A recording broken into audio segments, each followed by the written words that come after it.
त्यहाँ पहिलोचोटि अटिजम भन्ने कुरा सुनिएको, त्यसपछि हो कि भनेर गुगल गर्यो र गुगल गर्ने बेलामा जस्तो खालको एउटा अटिजमको पिक्चर आयो, इट वाज लाइक पचाउन धेरै गाह्रो भएको कन्डिसन थियो। अब यही हो त मेरो बच्चा, अब यस्तै हो भन्ने त इट वाज लाइक अब एन्ड अफ द लाइफ भन्ने जस्तो पनि पुग्यो कि अब के भयो त मेरो जिन्दगी, अब यस्तै हो, मेरो बच्चा यस्तै गर्ने हो भने त अब कसरी अगाडि बढ्ने भन्ने जस्तो सिचुएसन। त्यति बेला तपाईँलाई अटिजमको बारेमा पनि थाहा थिएन? सुनेको थिएन दाइ, वर्डै सुनेको थिएन राइट। सो के भयो, त्यही दिन त्यो रात भनौँ न, उसको बर्थडेको दिनमा यो शब्द सुन्यो। त्यसपछि whole night I was just googling and searching YouTube videos, र युट्युब भिडियोजमा पनि के आयो, सब मेलडाउन भिडियोजहरू, किन वान आफ्टर अनदर त्यस्तो आउँदो रहेछ कि।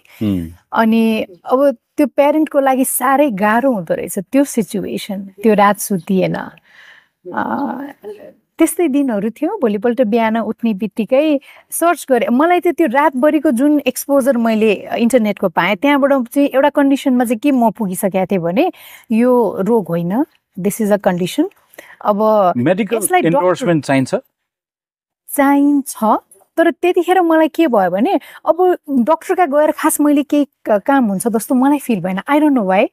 अनि